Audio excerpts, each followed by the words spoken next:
On the news, Nigeria Air Force pilot survives as bandits shoot down aircraft in Zamfara.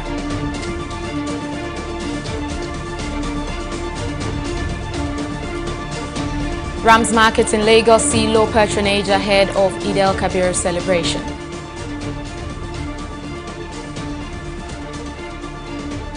And court orders INEC to list Ozigbo as PDP Anambra governorship candidate.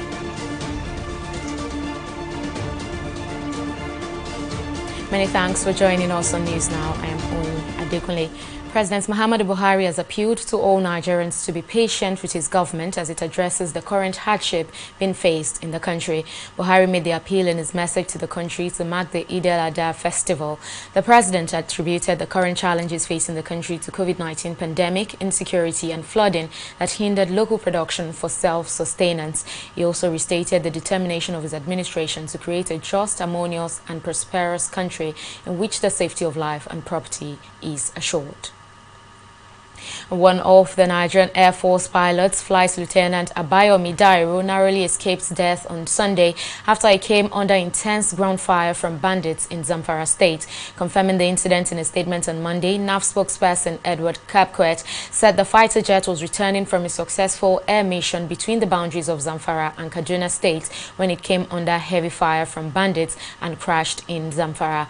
According to him, Dairo was able to evade the bandits using the cover of darkness and his phone set for navigation and maneuvered his way to a Nigeria Army unit where he was finally rescued. And the Federal High Court sitting in Abuja has restrained the Zamfara House of Assembly, the Chief Judge and others from impeaching the Deputy Governor of the state, Mahdi Gusau. Justice Obiora Igwatu, who gave the order while delivering a ruling in an ex parte motion brought by the People's Democratic Party, PDP, also stopped the House from impeaching other members who are still in the PDP.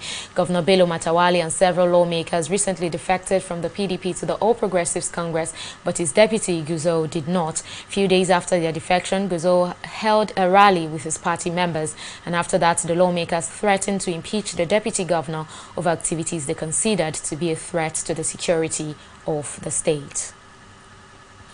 And the Federal High Court in Awka has ordered the Independent National Electoral Commission (INEC) to publish the name of Valentine Ozigbo as candidate of the People's Democratic Party (PDP) for the November 6 Anambra State governorship election. INEC had excluded Ozigbo's name in respect to an FCT High Court order asking the Commission not to publish the name of any candidate for the PDP pending the determination of a conflict case within the party. But in a fresh order, the judge in Awka asked the Electoral Commission to publish Ozigbo's name as PDP's candidate following the withdrawal of the suit at the FCT High Court. Meanwhile, an Anambra State High Court sitting in Awka as well has also ordered INEC to list Ugochukwu Uba as the governorship candidate of the PDP. The court, presided over by Justice Obiora Nwabunike in a matter brought before him by Uba against Valentine Ozigbo, said Uba's faction of the party held their primary election in line with the guideline of the party and should be listed as the governorship candidate. The court also awarded a cost of 10 million naira against Ozigbo and PDP to be paid to Uba as cost of litigation. And in a similar development, an Anambra State High Court has directed the Independent National Electoral Commission (INEC) to accept and publish the nomination of Charles Chukwuma Soludo as the governorship candidate of the All Progressives Grand Alliance (APGA). Delivering his judgment at the State High Court Awka, the presiding judge, Justice C.C. Awka, ruled in support of the application brought before her, recognizing Victor Oyeled as the national chairman of APGA in Anambra State. It upheld the June 23rd APGA primaries that produced Soludo as the candidate of the party for the November 6 Anambra State governorship election.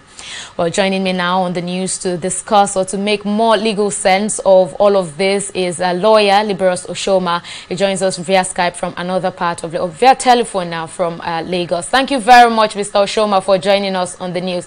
Now, first of all, what do you make of all of these conflicting court orders? And let's also say here that PDP was actually not listed on the INEC list of those that will take part in that election. What do you make of all of this? First and foremost, I would say as a lawyer that I find this also very nauseating, that at times like this, the legal profession and the judiciary is in the need for the wrong reasons. We have started again In Ondo, it was this back and forth order. One Abuja High Court will give ruling today. High Court in Ondo will give another ruling. During the days of McAfee and Modu Sherif, it was the same thing. And Abuja Federal High Court will give another today, and the Federal High Court in Port Harcourt will give a conflicting order.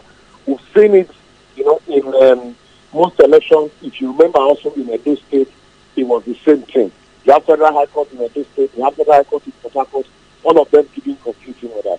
So we are back at it again. It's almost as if you only hear of these conflicting orders once elections are approaching, where candidates will for shop for courts to grant orders that will be set valid. It is very shameful for me, first and foremost, as a lawyer. But as it is, a situation where you have conflicting orders of the Court of Coordinate Jurisdiction, one ordinarily would have expected that the latter in time would prevail.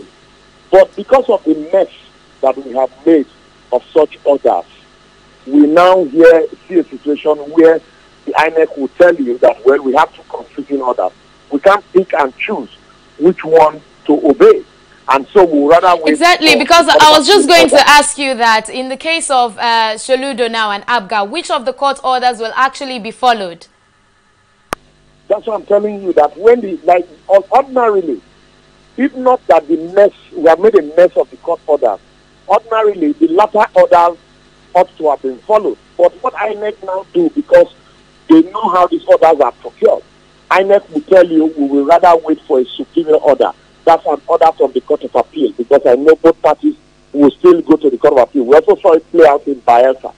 So INEC, as I speak now, would want to wait for a Court of Appeal order. In the case of Abga, even in the case of PDP, when you have two orders from Court of Coordinate Jurisdiction. So that's just the crisis that the judiciary and lawyers in hand in glove with the politicians are turning our legal system to, and it is very sad. And in a situation like this, so would you say that the courts are obviously not helping matters? Or what would you say about that? That's what I'm saying. The courts are not helping matters. Our judiciary, our senior lawyers are making a mess, making the judiciary lacking stock. Rather than the judiciary being an institution for social engineering for the development of our democracy, we'll find the judiciary conniving with politicians to actually destroy our democratic institutions. Why would the court want to interfere in the internal affairs of the parties? The situation, if they know that there would be INEC, once INEC take a decision on this issue, there will be no interference from the court. They will comply with the rules. But because they know that they will always go to court and court will grant them orders, recognizing this, recognizing that, then that's why they will do whatever they want to do and resort to court. Let me give you an instance. In one breath, one court recognizing Chukuma Soludo as the authentic candidate. In another breath, another court of coordinate jurisdiction recognizing the other candidate as the authentic candidate. You now begin to ask yourself, what is happening here? If not that something sinister is fishing, amongst all of this. And that's why I said it's shameful. Judiciary really, the institution is not helping to deepen democracy in Nigeria. It's sad. No. Salibra Soshoma, lawyer, thank you very much for joining us on the news. And this started in the courts, and we hope that the courts will also find solutions to all of these issues. We'll wait and see how that goes. Well, moving on now, Lagos State Governor Babajide Sanwo-Olu has urged all candidates of the All Progressives Congress APC in the forthcoming local council elections in the state, billed for July 24, to work together to ensure resounding victory at the poll. Sanwo-Olu gave the charge when he presented the party's flags to the 57 chairmanship and vice chairmanship candidates at the APC Secretariat in Ikeja over the weekend. Our correspondent, Abisola Adebayo, now reports. Party leaders, members, supporters and other stakeholders of the All Progressives Congress in Lagos State are gathered here at the Secretariat to witness the flag presentation to the party's 57 chairmanship and vice chairmanship candidates. Presenting the flags, Governor Babajide Sanwo-Olu urged all candidates to lead the party to victory in the forthcoming polls. He also asked the party leaders at various local governments to present flags to all the councillorship candidates. We're here to hand over the significant flag to our flag bearers, the chairman and their vice. and of course, supported by our various LGA chairmen who are the party, and to go forth to the various local governments, to the various wards, and ensure that they do the same to our councillors, and they campaign in all the nooks and crannies of the states. And we're certain that the success that we're currently enjoying at the national, at the states, will also be translated at the local government election as well. Deputy Governor of Lagos State, Obafemi Hamzat, also admonished the aspirants to make the interest of Lagosians their priority. Usually there will be 2, 3, 4 candidates, and only one can get it. So what the party is doing is to reconcile everybody. So the moment we do that, they will now go together to the populace to say, these are our programs. So everybody, I ask each of the candidates to understand what is unique in their local government and their city. What are they going there to do? And that's what, in the next one, they must sell to the populace. It must be program-based. Other top party leaders at the event expressed optimism about the party's victory at the election. I have no doubts in my mind, inshallah, come 24th of July, in the whole of all 57 local government and CDA in Lagos State, I'm sure it's going to be a very good day for all our candidates. I want to urge Lagosians to please troop out on the 24th of July to cast their vote for our party, APC, because we have what it takes to continue to take Lagos to that great height that all of us are actually looking up to. Some political parties had earlier sought to suspend the local government election in the state, but the Lagos division of the Federal High Court has turned down the application. Abisola Adebayo, TV360, Lagos. Meanwhile, the People's Democratic Party PDP's chairmanship candidate for Amuwo-Odofin in the forthcoming local government election, Adedayo Adesoye, says his mission is to restore the past glory of the community. Adesoye said this at a press conference to re-echo his manifesto to residents over the weekend. He also noted some key areas of development he plans to prioritize should he win the chairmanship election. PDP Amuwo-Odofin, we are going out of the box to restore what has been lost in Amuwo-Odofin. This election is not an election of party versus party.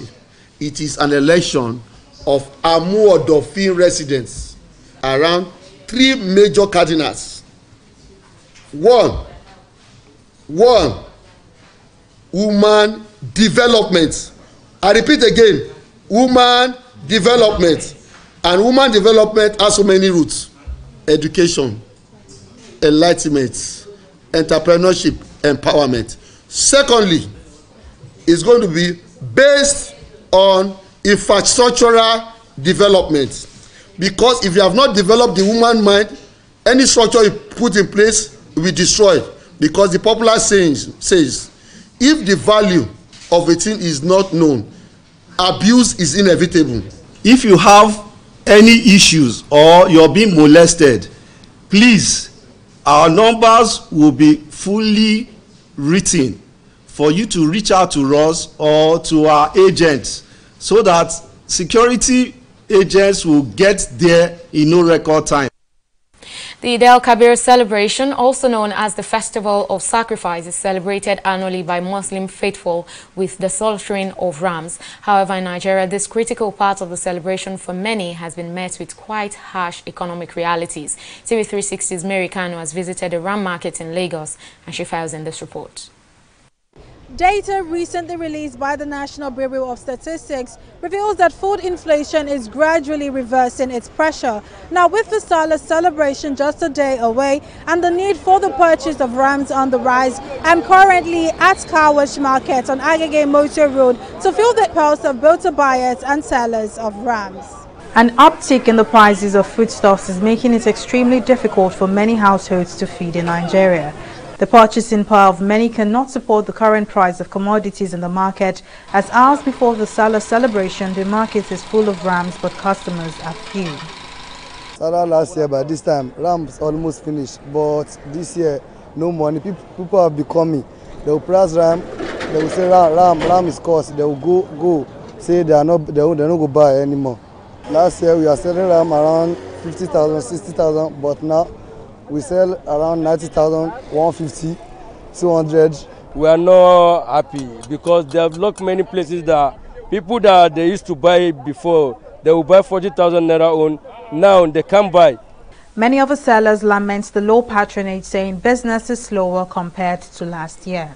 Last year, the goods they sell on 100, this year they sell on 200 because Naboko and the fight for around for Ariwa, so no fee waka to anywhere for market, bring market from Lagos. Class border, no motor, no anything, make everything cost past last year. Some buyers attribute the increase to seasonal price fluctuation and the insecurity situation in the country. The last year's one, I bought it for 80,000, but why this year I paid 110. I think it's the banditry in the north and the terrorism in the north, because they bring this ram from the north, and we saw it on TV that they go to farms, there's the Boko Haram people, bandits, they kidnap people, you know, they go to farm, they kill people. So it's not easy for the northerners to bring. They don't have the capacity now to be able to get a larger rams, do you understand, to bring to the west. The Lagos State government has advised that the Salah celebration should be done with consciousness and in line with COVID-19 regulations to avoid further spread of the virus. Mary Kanu, TV360, Lagos.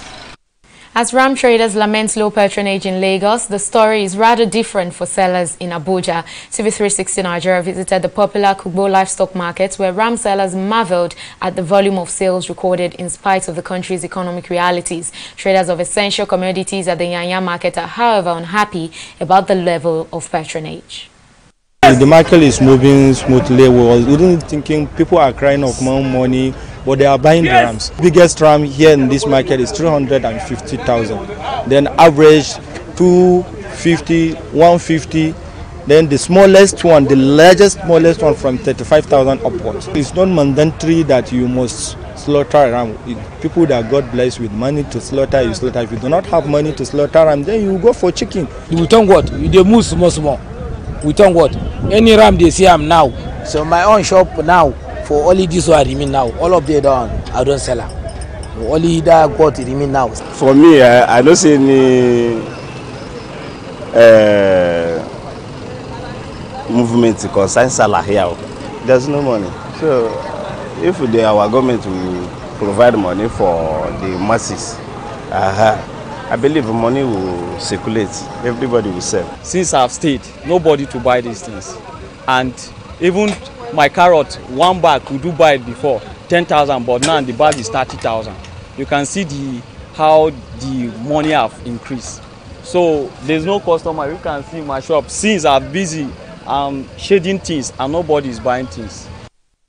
We will take a break here, but still to come, interim Haitian Prime Minister Claude Joseph to step down. Details of that and more shortly.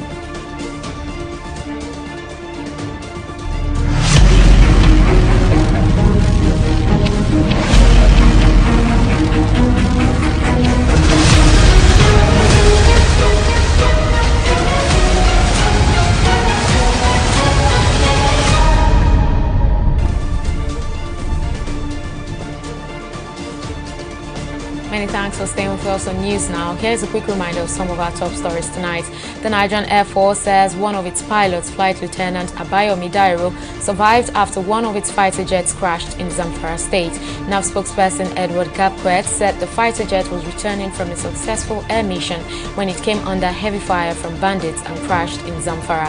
Dairo, however, ejected from the aircraft before it crashed. We also told you that few hours before the Eid al-Kabir celebration, most ram markets in Lagos have witnessed low patronage due to the high prices of livestock. While felicitating with Muslim faithful, President Muhammadu Buhari blamed flood and insecurity for the increase in the prices of rams, cows and other food items. In case you missed any of our news bulletin or for more updates, do log on to our website on www.tv360nigeria.com. You can also follow us on our social media platforms on Twitter, Instagram, YouTube and Google Plus at TV360 Nigeria. On Facebook, we're at TV360 Online.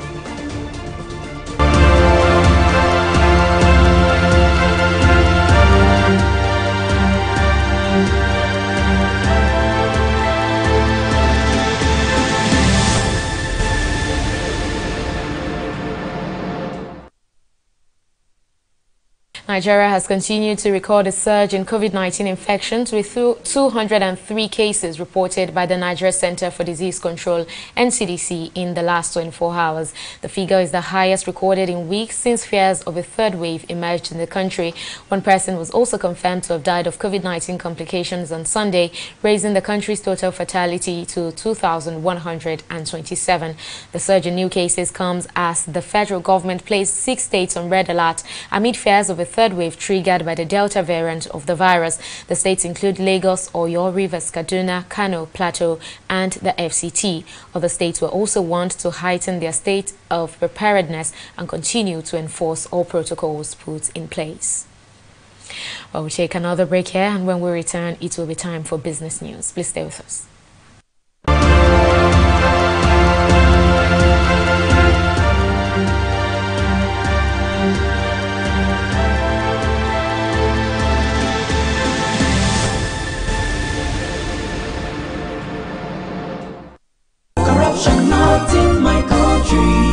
It's about the files your secretary presented to me regarding the company salary. Yes, the figures don't seem to add up. I suspect there's some form of a discrepancy. Precisely, sir. Keep the figures that way. That's fraudulent, sir. That's my money. I'm sorry, sir. I can't do that, sir. See how padded your teeth are. Are you telling me you cannot pad up figures? Sir, padding is against best auditing practices, and it's a form of corruption.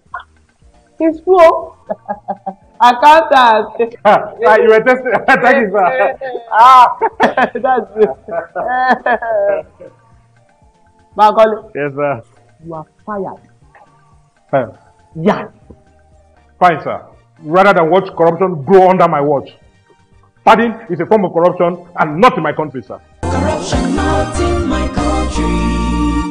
Stop corruption now.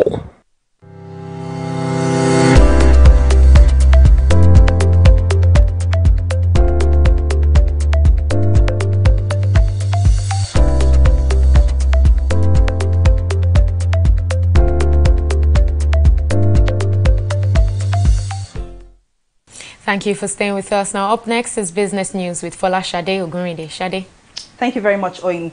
Latest figures obtained from the Central Bank of Nigeria shows that the country's external reserves depleted by $180 million in 2 weeks. According to the figures, the reserves, which stood at $33.28 billion on July 1st, dropped to $33.09 billion as of July 12, before gaining slightly to $33.1 billion on July 15. Meanwhile, member countries of the oil cartel OPEC have agreed to increase oil output by an initial 400,000 barrels per day. The decision increases Nigeria's oil output from about 1.4 million barrels per day to 1.8 million barrels per day. The decision was taken at the just concluded 19th OPEC and non-OPEC ministerial meeting held via video conference. Now, the new quota, which showed an increase of 30.6%, will take effect from April 2022. Joining me now to discuss this further is economic analyst Mr. Richard Akimolado. Thank you very much for joining us. Now, with the recent report by the CBN of a depleting external reserve, do you see a rebound when crude oil output increases in 2022? Good evening. Thanks for having me.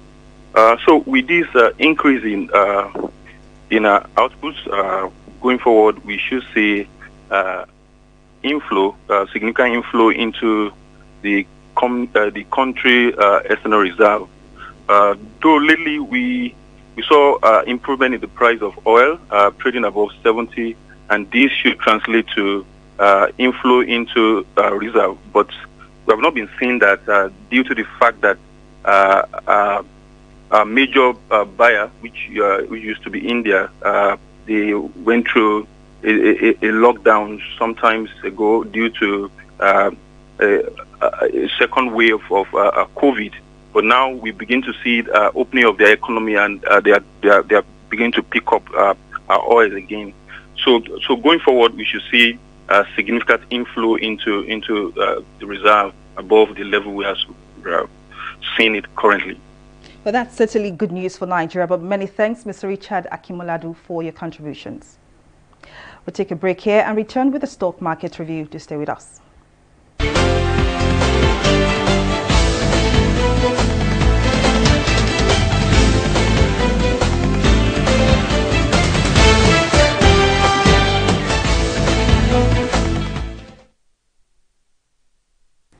Taking off from last Friday's performance, the equities market closed on a positive note as all-share index appreciated by 0.01% to close at 37,952 basis points, while market cap still hovers around the 19 trillion naira mark. Now we can see the market breadth closed positive as External PLC and University Press PLC led 21 gainers with a combined gain of 19 naira 93 kobo.